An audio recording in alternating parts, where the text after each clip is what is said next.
It's Monday. Yuck. Yeah, not a big fan of Mondays.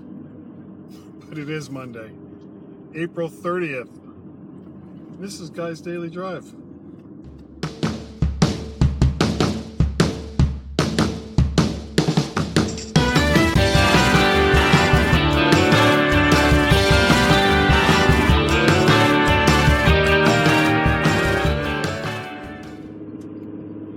And hello, everyone. Welcome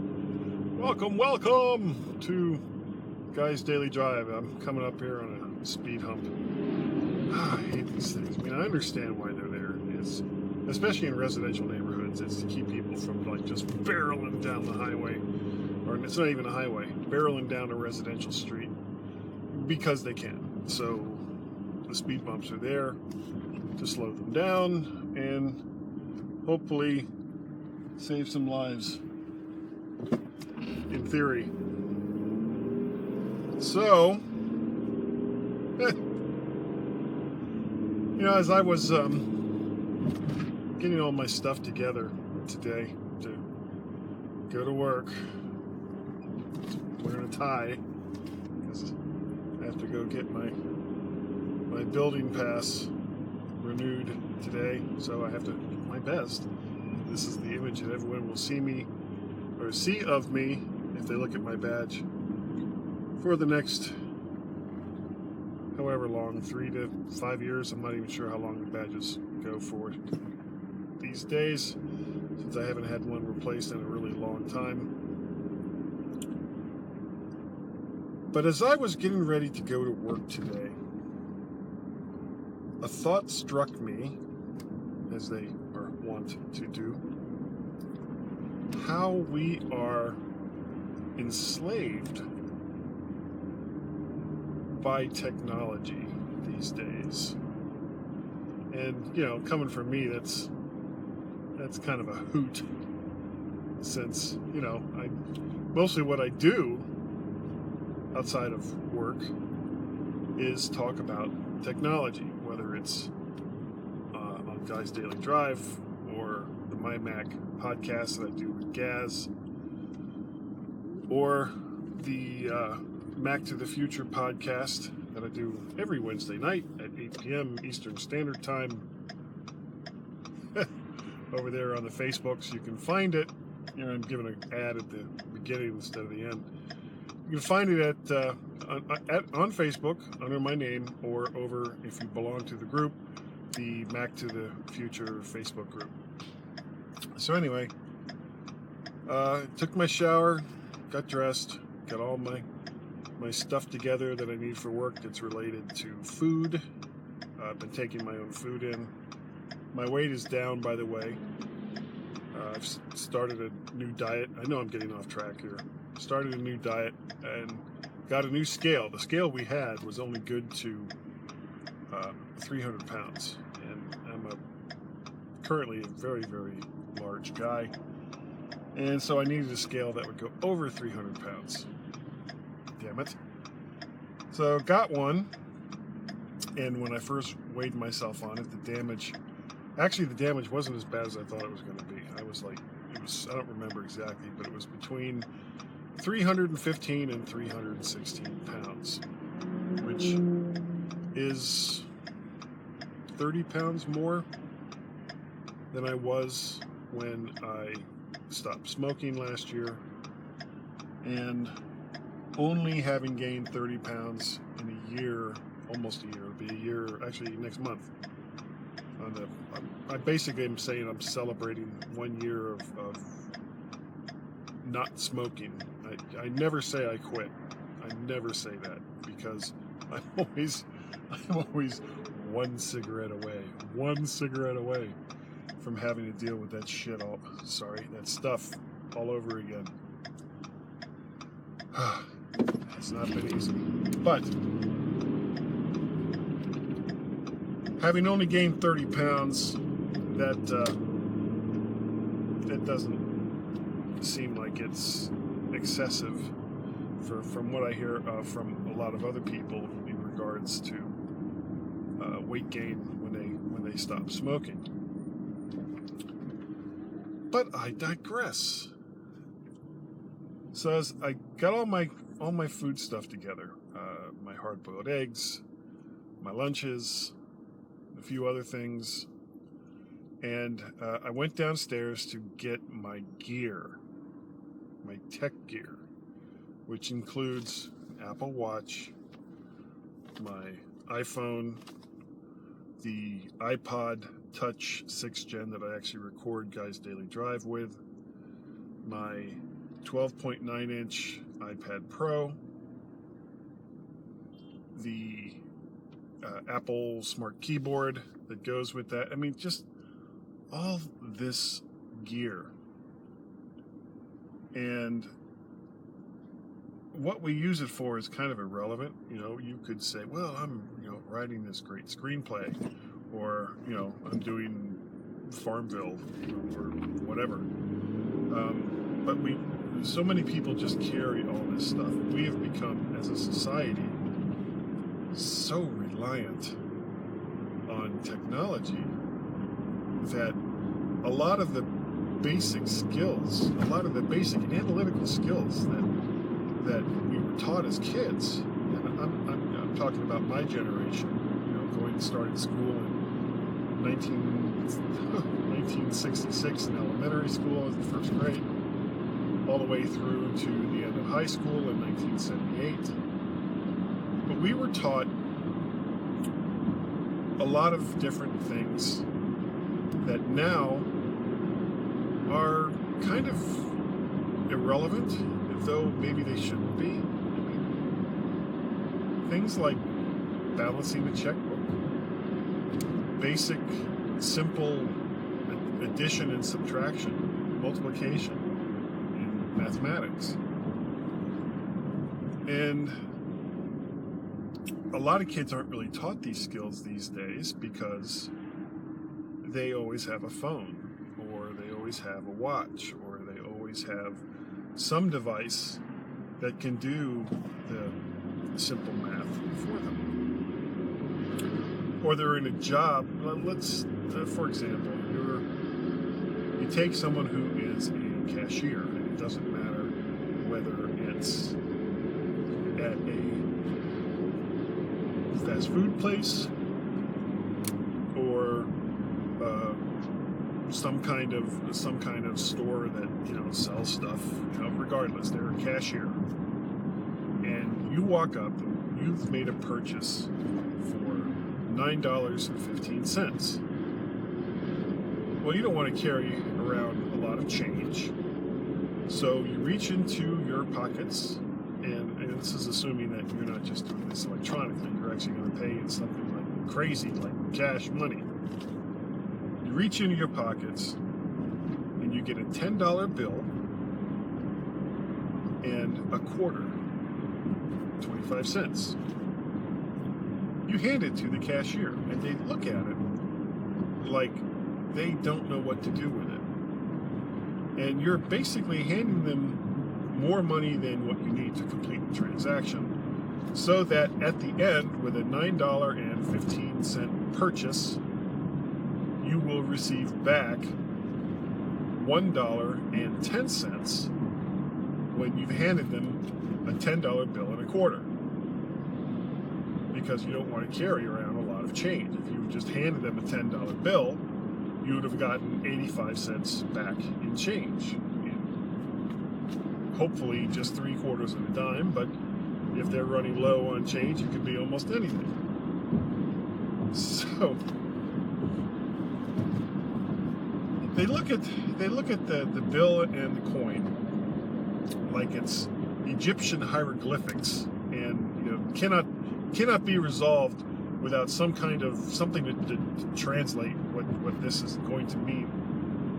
So they go to whatever point of sale system they use that has the $9.15 plugged into it, and they diligently put in 10.25 and then hit some button, and then that comes back and tells them that I need to receive $1.10 in change. when they could have, the generation I grew up in, most of the time, not always, would have just taken the $10 bill and the quarter, hit the button that opened the till where the cash was, and then handed somebody back $1.10. We would have done it in our heads.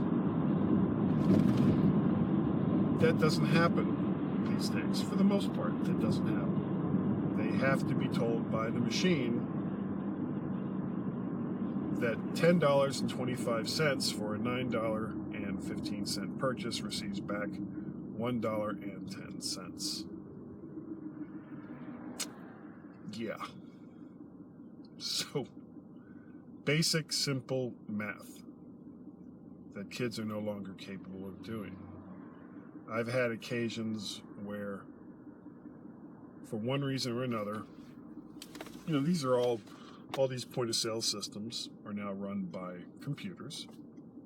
Well, occasionally, the computer will take a dump and stop working. But whoever it is that owns the store doesn't want sales to stop. So they will insist that cashiers continue to do their job and basically figure out whatever the sales tax is going to be and on whatever purchase it's going to be, and do it in as quickly a manner as they possibly can. And these kids get lost. Now, for sales tax, I can get it, because you're talking about a percentage. And what would the percentage be? Let's say that sales tax is 4%. What would be the sales tax on a purchase of $9.15? I don't know. Maybe my father's generation was, oh yeah, that would have been blah, blah, blah. In my day, we knew what the percentages were down to the penny. He's starting to sound like the get off my lawn guy after a while. But, the whole point is, learn basic math skills. Don't always have to rely on your phone or your watch or whatever device it is that you use for things like this. Try not to be such a slave to technology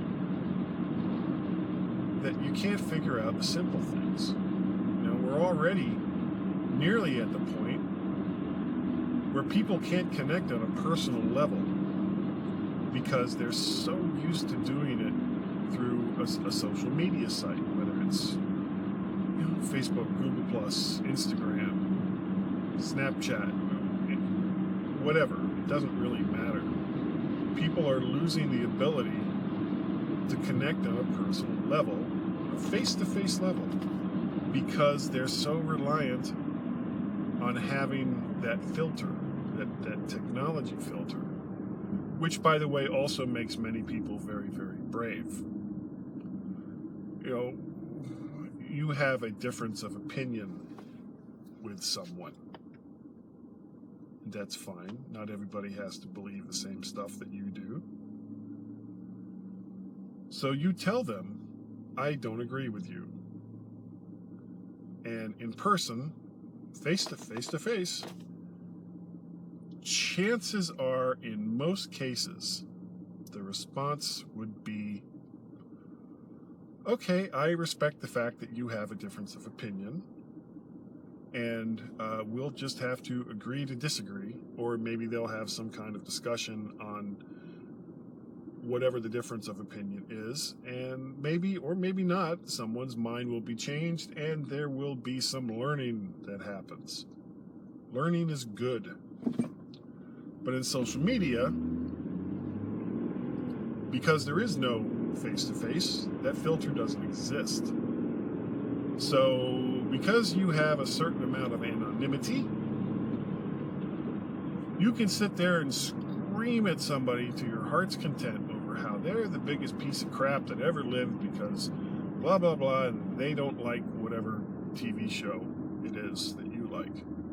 Or they don't like whatever politics that you happen to subscribe to. And you're just a terrible person, and you'll be compared to Nazis or communists or both or what have you, simply because you don't agree with somebody else's opinion, and they're far enough away to where they can call you all kinds of nasty names and probably not have to face any of the consequences for calling you all these nasty names.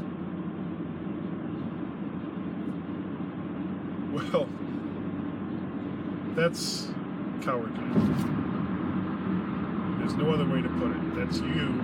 If you do this, this is you being a coward. I am all over social media. I have a Snapchat account, but I don't really use it. I'm mostly on Google+, Facebook, Twitter, and LinkedIn, where it is ridiculously easy to find out who I am, where I live, and who knows, whatever other information that you may want to gather. So I live relatively open. And when I give my opinion on something, that's just my opinion. You don't have to believe it. You don't have to subscribe to it. You don't have to like it. You can disagree with me all you want. But I don't hide. I don't put my face into a mask. I don't do the things that you see in social media. People yelling and screaming, gathering in large groups with masks, Antifa, because they know they can get away with it. That's a coward's way. And if you're that kind of person, then you're a coward too. Own it. You don't have to like it, but own it. Admit you're a coward because you're afraid to voice whatever your opinion is. Such is life.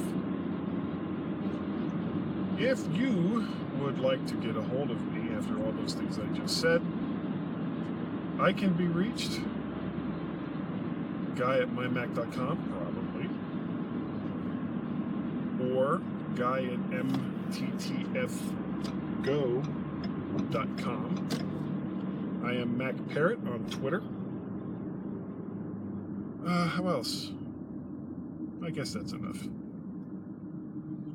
There's an event coming up that I will be at. You are welcome to show up and give me your opinion on whatever the hell it is you want to talk about in person, without a mask. It's going to be on July 21st and 22nd in Woodstock, Illinois.